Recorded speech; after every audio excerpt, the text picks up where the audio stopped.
Thank you, Mr President. Firstly, I want to express my overwhelming gratitude to all health workers across New South Wales.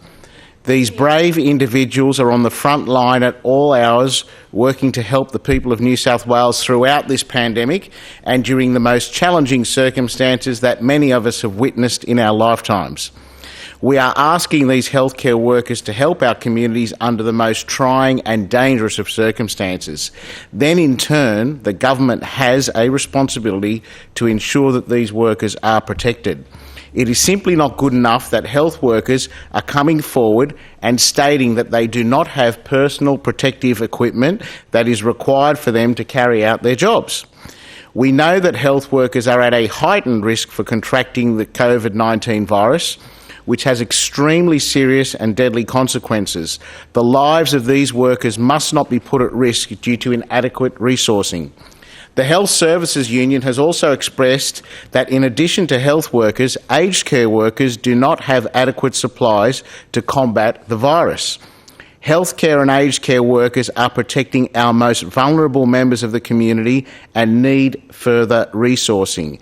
If health workers and aged care workers do not have adequate amounts of personal protective equipment, it also puts communities in New South Wales at further risk and contributes to the spreading of the virus. The government must prioritise ensuring there is adequate staffing levels across hospitals and aged care facilities so these workers can continue helping the people of New South Wales that need it the most. We know that, like hospital workers, general practitioners are also on the front line of the crisis.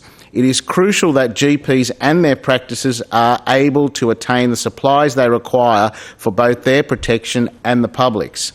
Cleaning staff at healthcare facilities are saying they are not being adequately resourced with enough supplies.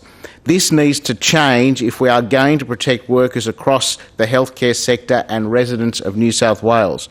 We must remember that the work that these cleaning staff are carrying out will save lives and they need to be resourced appropriately. It is of vital importance, Mr President, that healthcare workers are protected from violence. There are many New South Wales hospital workers that have been experiencing increased aggression and abuse regarding virus testing confusion and lengthy wait times. There needs to be an urgent increase in security staff to protect our frontline workers. Healthcare workers are already working in a very high-risk environment. The government has a responsibility to put a stop to any further safety risks. Therefore, increases in security staff are urgently required now. During this incredibly stressful time for our health workers, we need to ensure we support them through providing adequate access to mental health resources. There is a large amount of confusion amongst communities regarding the virus.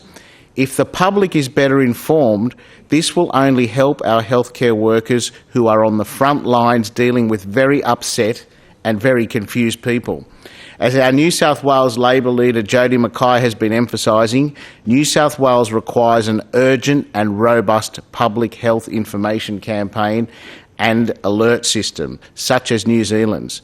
The campaign must explain to the community what steps the government is taking to protect us, health advice, and what our own obligations are as residents of New South Wales. It is also vital that we do not leave regional and rural New South Wales behind. It is important that our regions have the same level of healthcare as Sydney. It is in everyone's best interest that further clinics be opened across the state to help residents of New South Wales.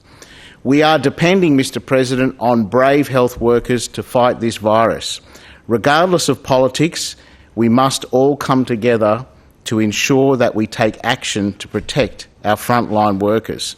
Serious measures are required to keep them safe. Healthcare workers are leaving their loved ones day and night to help the people of New South Wales in what is our darkest hour. We must do everything we can humanly do to help protect them.